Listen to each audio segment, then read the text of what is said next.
बहुत बहुत मुबारक हो पुष्पा बहन, अब तो तुम भी सास बन गई।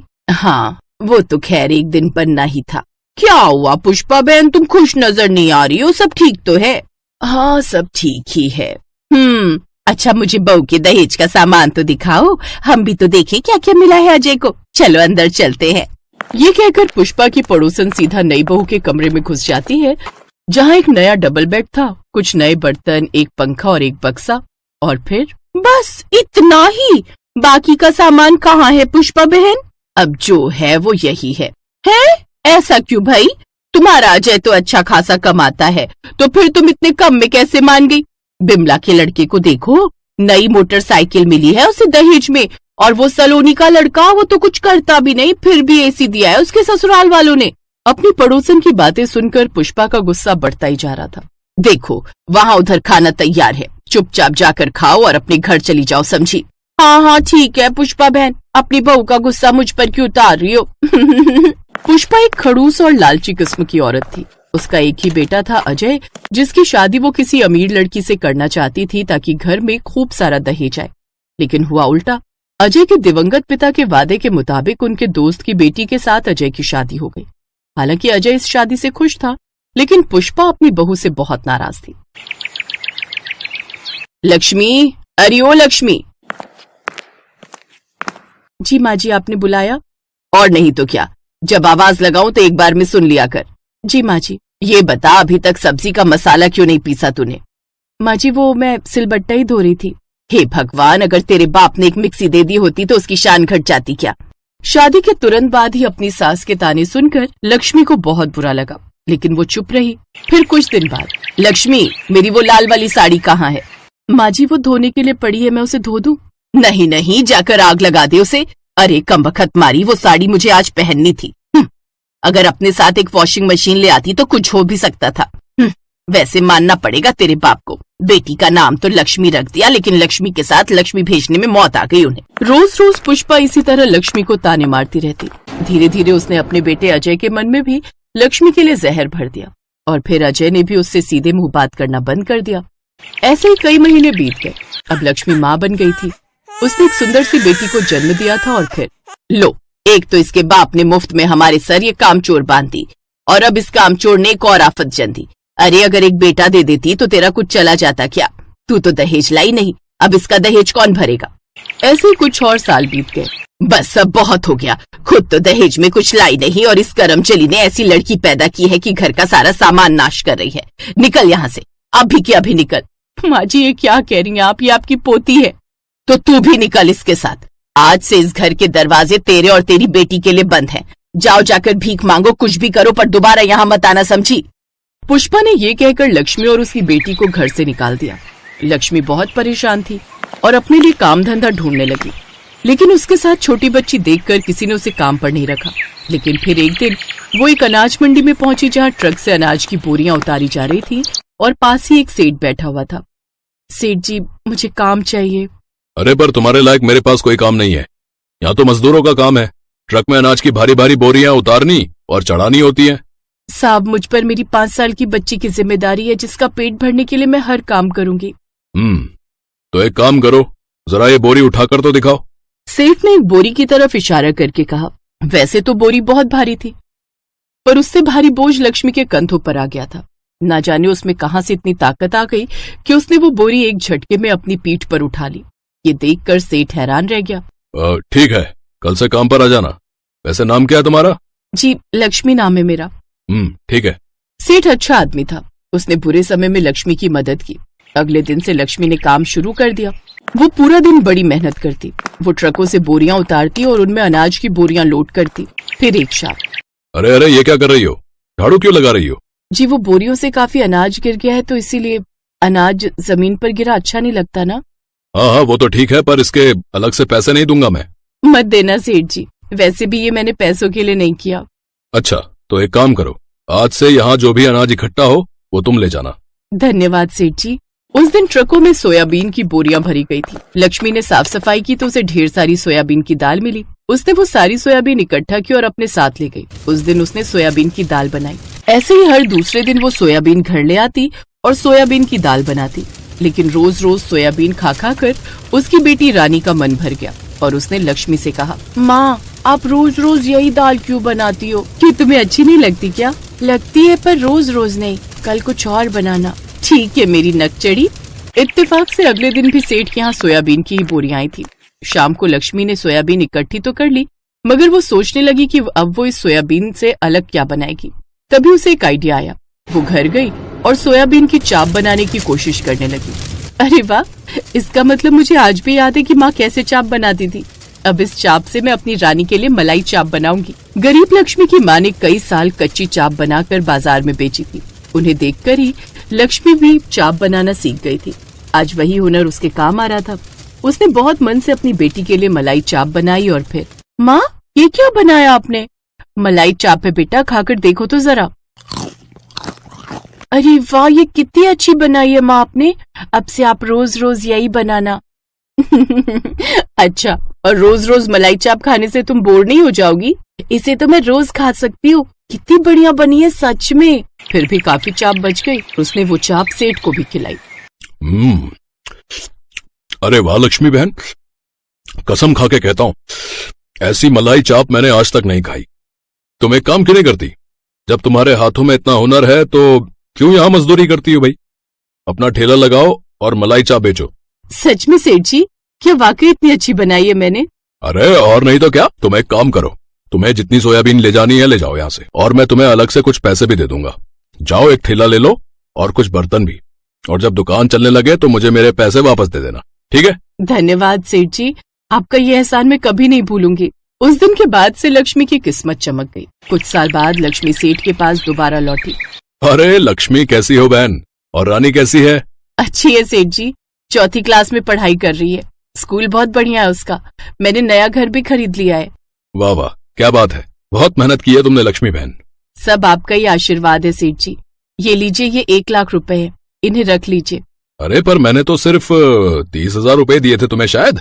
जी सेठ जी, पर आपने उस समय मेरी मदद की थी जब मुझे जन्म देने वाले पिता ने मेरा साथ नहीं दिया। वैसे तो ये पैसे देकर भी मैं आपका कर्ज नहीं चुका सकती। सेठ की आंखों में खुशी के आंसू थे। वो लक्ष्मी की तरक्की देखकर बहुत खुश थे और उसमें अपनी बेटी को देख रहे थे। ये कहानी है सरिता की, जो एक छोटे से गांव में अपने पति केशव और 4 साल के बेटे बंटी के साथ रहती थी। अरे सुनती हो? अरे कहाँ हो? जी आई। क्या हुआ जी, बड़े खुश लग रहे हो? अरे बात खुशी की ही है। अपने सरपंच जी के बेटे का लगन होने वाला है। हमें भी न्योता दिया है उन्होंने, तो तैयार रहना। अरे वाह, पर इतने बड़े घर की शादी है तो थोड़ा ठीक से चलना होगा ना? हाँ वो तो है, वहाँ शहर के भी बड़े बड़े लोग आएंगे। और खाने के लिए भी बहुत कुछ होगा वहाँ। चलो, अपना बंटी बड़ा खुश हो जाएगा। हाँ सही कहा। सरिता गांव के सरपंच रामलाल के बेटे की शादी को लेकर बहुत उतावली थी। कुछ दिनों बाद शादी का दिन भी आ गया। केशव सरिता और बंटी को लेकर शादी में पहुंचा। पंडाल में एक से बढ़कर एक लजीज व्यंजन सजे हुए थे, मगर सरिता और केशव की नजर बस पालक पनीर के बर्तन पर ही अटकी हुई थी। जब खाने की शुरुआत हुई तो दोनों ने भरपेट पालक पनीर खाया और छोटे बंटी ने भी पहली बार पालक पनीर का स्वाद चखा। असल में केशव की माली हालत बहुत खराब थी, तो घर में 2 वक्त हर किसी को पेट भर खाना मिल जाए, यही एक बड़ी चुनौती थी। ऐसे में ये दावत उनके लिए किसी सौगात से कम नहीं थी। तीनों ने शादी की दावत अच्छे से खाई और फिर अगले दिन, माँ मुझे वो खाना है। क्या बेटा, क्या खाना है मेरे बच्चे को? वही जो हमने कल खाया था, हरा हरा सा, जिसमें वो सफेद सफेद डब्बे थे। अच्छा वो, अरे मेरे प्यारे लल्ला, उसे पालक पनीर कहते हैं। हाँ माँ, वही पागल पनीर। अरे मेरा लल्ला, ठीक है, मैं अपने लल्ला के लिए बना दूंगी पागल पनीर। ठीक है माँ। हंसी हंसी में सरिता ने बंटी से पालक पनीर बनाने का वादा तो कर दिया, लेकिन वो खुद नहीं जानती थी कि वो ये करेगी कैसे। केशव एक छोटा किसान था। जब उसकी फसल बिकती थी तभी थोड़े बहुत पैसों का इंतजाम हो पाता था, और उन्हीं पैसों में अगली फसल तक का खर्चा चलाना होता था। और ये बात सरिता भी अच्छे से समझती थी। उफ, बंटी से बोल तो दिया, पर पालक पनीर बनाने में तो बड़ा खर्चा होगा, और अभी तो बहुत तंगी है। इनसे बात भी की तो बहुत गुस्सा करेंगे, अब क्या करूं मैं। इसी उधेड़-बुन में सरिता का पूरा दिन निकल गया। फिर अगले दिन सुबह उठते ही सरिता को चिंता होने लगी। क्योंकि उसने केशव से रुपए मांगे नहीं थे और बंटी सुबह से ही पालक पनीर खाने की जिद कर रहा था। सरिता बुझे मन से रसोई में गई और जाकर आटा गूंथने लगी। तभी उसे एक ख्याल आया। वो जल्दी से पड़ोसी के खेत से थोड़े से ताजे पालक के पत्ते मांग कर ले आई। फिर उसने गुथे आटे की लोई के चौकोर टुकड़े करके उन्हें अच्छे से पकाया और उन्हें पालक पकाकर उसमें बिल्कुल पनीर की तरह डाल दिया। और फिर, माँ जल्दी लाओ ना, पागल पनीर बना नहीं क्या अब तक? बन गया लल्ला, लो, ये रहा। अरे वाह, आज तो मजा ही आ जाएगा। हाँ मेरे बच्चे, लो अब जल्दी से खाओ। मासूम बंटी बिना कुछ समझे बूझे खाता गया, मगर सरिता अंदर से बहुत दुखी थी क्योंकि वो तो सच जानती थी। फिर उसी शाम, बाबा आपको पता है माँ ने आज क्या बनाया? अब क्या बनाया बेटा? माँ ने आज वो शादी वाला पागल पनीर बनाया खाने में। क्या? अच्छा। उसे पालक पनीर कहते हैं बेटा। केशव बंटी की बात पर हंसा, पर वो हैरान भी था कि आखिर पालक पनीर बनाने के लिए सरिता पैसे कहाँ से लाई। उसने फौरन अंदर जाकर सरिता से पूछा, सरिता, वो बंटी बता रहा था कि तुमने पालक पनीर बनाया है। जी मैं लाओ, थोड़ा सा हमें भी चखा दो फिर।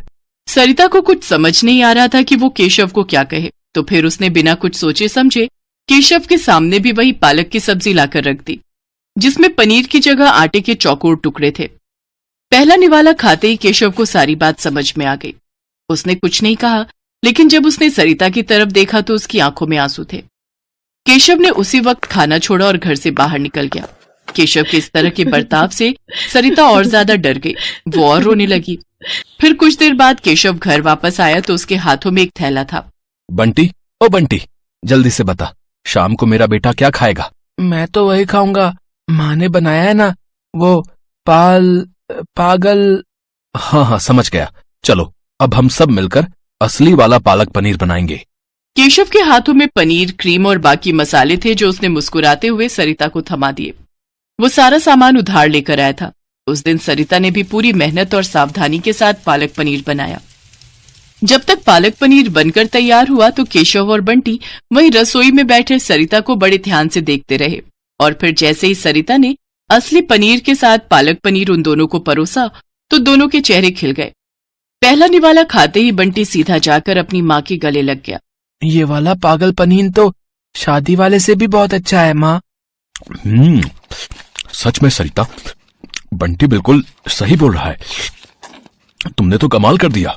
अब मुझे लगता है अब तुम्हारा ये पालक पनीर ही हमारी किस्मत पलटेगा। जी मैं कुछ समझी नहीं, आप कहना क्या चाहते हो? देखो, मैं कई दिनों से खेती छोड़कर एक ढाबा खोलने के बारे में सोच रहा था। खेती की जमीन तो है ही अपने पास, उसी में एक छोटा सा ढाबा चलाने के बारे में सोच रहा था। लेकिन बस ये नहीं समझ पा रहा था कि अच्छा खाना बनेगा कैसे, जो लोगों को पसंद भी आए और खाना बनाने के लिए किसी को मजदूरी भी ना देनी पड़े।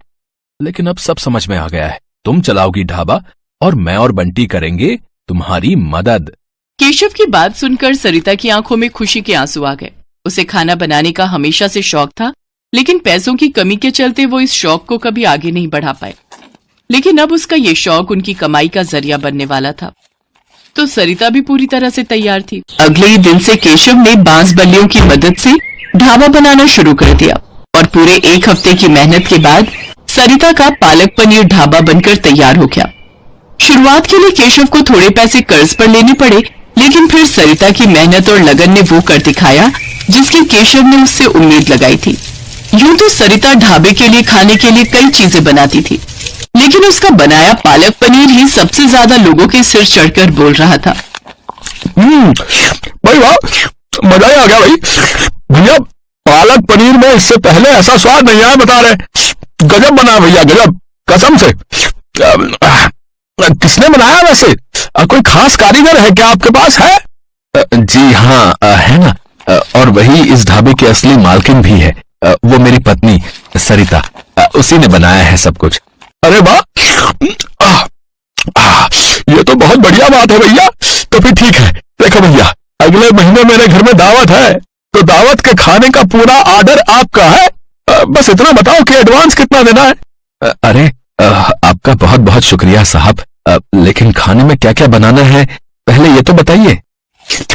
भाई, अपनी तो एक ही डिमांड है, बिल्कुल ऐसा ही पालक पनीर है, बाकी सब आप देख लेना। करीब 250 लोगों की दावत है। और हाँ, एक बात और, ये दावत निपटा लो, फिर एक काम और है आपसे। जी वो क्या? मेरा बेटा इंटरनेट पर हुनरमंद लोगों की वीडियोस बनाकर डालता है। हाँ, और मुझे पूरा विश्वास है कि आपका ढाबे का वीडियो इंटरनेट पर धमाल मचा देगा। सरिता के बनाए पालक पनीर और उसके ढाबे को अब पहचान मिलने जा रही थी। केशव और सरिता बहुत खुश थे, लेकिन सबसे ज्यादा खुश था बंटी। आखिर हर रोज उसका मनपसंद पागल पनीर जो खाने को मिल रहा था उसे।